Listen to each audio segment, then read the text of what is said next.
Saints Row 4, originally released in August of 2013. Available on all modern platforms. Retailing for $39.99 on Nintendo Switch and $19.99 on all other platforms. Saints Row 4 goes in a very different direction than the other Saints Row games.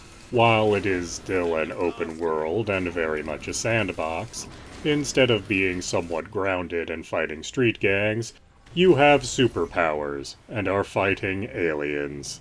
And this game actually started life as a DLC for the last game, Saints Row the Third, and you can very much tell that because there's a lot of Saints Row the Third still in this game.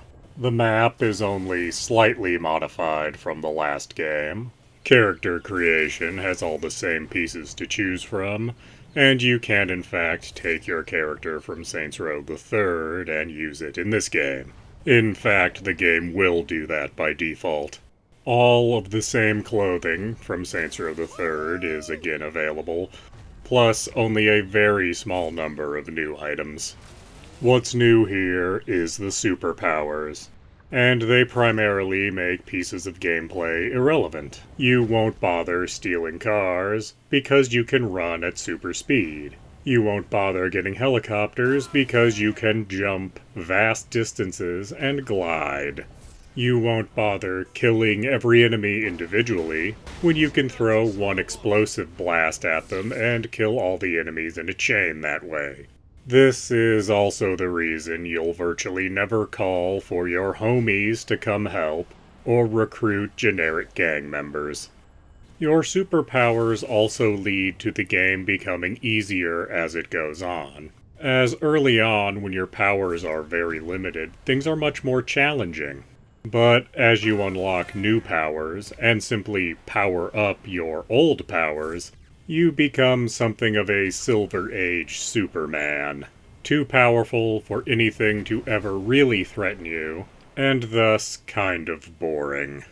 I believe it is for this reason that many of the story missions find reasons to strip you of your powers. As when you have superpowers, you're in a simulation that the aliens are using to house the last remaining humans. So story missions often take place outside of the simulation, or in a different sub-area of the simulation where there are no superpowers for arbitrary reasons. The game is actually most interesting when you're saving other people from the simulation, as when saving your friends you end up going to their kind of personal simulated hell, which is often represented by a different kind of gameplay, such as being a text adventure for one character, or a 16-bit style beat-em-up, a weird pseudo-stealth game, even a throwback to the original Saints Row. These all add a nice switch up to the gameplay, and are tragically a little too short. Unlocking each of your homies in the story will also unlock a bunch of side content. They all have lists of things to do that will unlock weapons and powers for you, and their lists are always just you doing various mini-games in the simulation.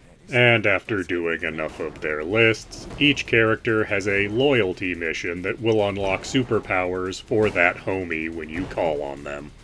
An interesting idea, but they don't use their superpowers very well. And because of how powerful your character ends up being, you don't have much of a reason to call a homie, even if they too have superpowers. This game is also very big on reference humor.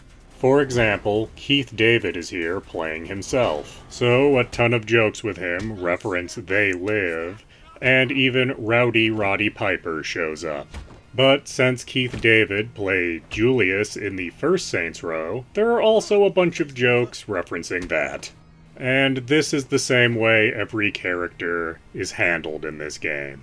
There are one or two jokes they just keep on reusing. Sadly, the story is rather underdeveloped. as between the events of Saints Row the Third and this game, somehow the leader of the Saints, you, the player character, has become President of the United States.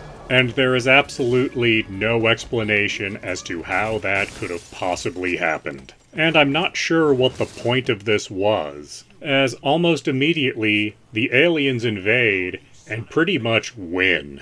Which is why the vast majority of this game is taking place in an alien simulation. And it's not even clear how many humans are actually still alive, as you only ever save people that are directly related to the Saints. It just feels like there's a lot of questions here that went completely unaddressed. So is Saints Row 4 worth your time and money at this point? Yes it is, at least on Xbox, PlayStation, or PC, where you can have this game for $20 or less, as the game is not terribly deep, but there's a lot of fun to be had, super speeding around a city, blowing things up, causing mayhem, and playing different minigames. But costing twice as much on Switch, this game is simply not worth it. $40 is way too much for this game. So $20 is the absolute max I would recommend paying for this, and I've seen it go as low as $5 on Steam, Xbox, and the PlayStation Store. Please do like, comment, subscribe, and tell your friends. Do you?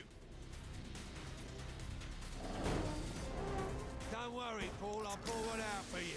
Oh, that's right. Pop that top. This town needs a new monument.